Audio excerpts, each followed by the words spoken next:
पेठवडगाव इथं स्वर्गीय doctor A.M. Chougule यांच्या आशीर्वादानं रविवार दिनांक 19 एप्रिल रोजी सायंकाळी 6 वाजता पालकमंत्री प्रकाश आंबेडकर, उच्च तंत्र शिक्षण मंत्री चंद्रकांतदादा पाटील यांच्या हस्ते सुपर स्पेशालिटी गिरिजा हॉस्पिटलचं भव्य उद्घाटन होणार असून या हॉस्पिटलच्या सुविधेचा लाभ पेठवडगाव पंचक्रोशीतील सर्व नागरिकांना होणार आहे।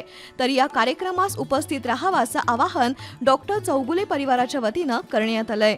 स्थळ doctor Chougule complex, ST stand समोर, पेठवडगाव, तालुका हातकणंगले, जिल्हा कोल्हापूर।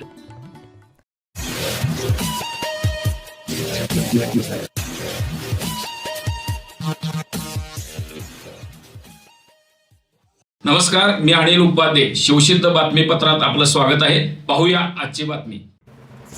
वारंवार होणाऱ्या वीज खंडितमुळे त्रस्त झालेल्या शिरोळ तालुक्यातील शिरढोण गावातील पांढरे मळी परिसरातील नागरिकांचा आज शनिवार दिनांक 18 एप्रिल रोजी दुपारी 12:30 वाजता संताप अखेर उफाळून आला।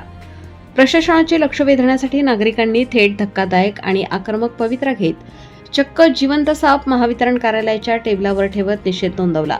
या घटनेमुळे परिसरात एकच खळबळ उडाली असून महावितरणच्या कारभारावर गंभीर प्रश्नचिन्ह उपस्थित झाले आहेत। नदीकाठी वसलेल्या या भागात सुमारे 40 घरे आणि जवळपास 150 लोकसंख्या वास्तव्यास आहे। उन्हाळ्याच्या दिवसात मध्यरात्री वारंवार वीज पुरवठा खंडित होत असल्याने नागरिकांना अंधारात दिवस काढावे लागत आहेत। विशेष म्हणजे नदीकाठ असल्यामुळे विषारी सापांचा मोठा धोका कायम असतो। अंधारात साप घरात शिरल्यास जीवितहानी होण्याची शक्यता अधिक असल्याने नागरिकांमध्ये भीतीचे वातावरण निर्माण झाले आहे। या गंभीर समस्येबाबत नागरिकांनी अनेकदा महावितरण कार्यालयाशी संपर्क साधण्याचा प्रयत्न केला, मात्र नाईट शिफ्टमधील कर्मचाऱ्यांकडून फोनला प्रतिसाद मिळत नसल्याने नागरिकांचा संयम सुटला। अखेर अंधारात घरात शिरलेल्या सापाला पकडून नागरिक थेट महावितरण कार्यालयात दाखल झाले आणि अधिकाऱ्यांच्या टेबलावर साप ठेवत तीव्र संताप व्यक्त केला। यावेळी अधिकाऱ्यांची मात्र पळताभुई थोडी झाली। या अनोख्या आंदोलनानंतर प्रशासनाची झोप उडाली आणि तात्काळ वीज पुरवठा सुरू करण्यात आला। मात्र या घटनेने महावितरणच्या निष्काळजीपणाचा पर्दाफाश झाला असून नागरिकांच्या सुरक्षेचा प्रश्न ऐरणीवर आला आहे।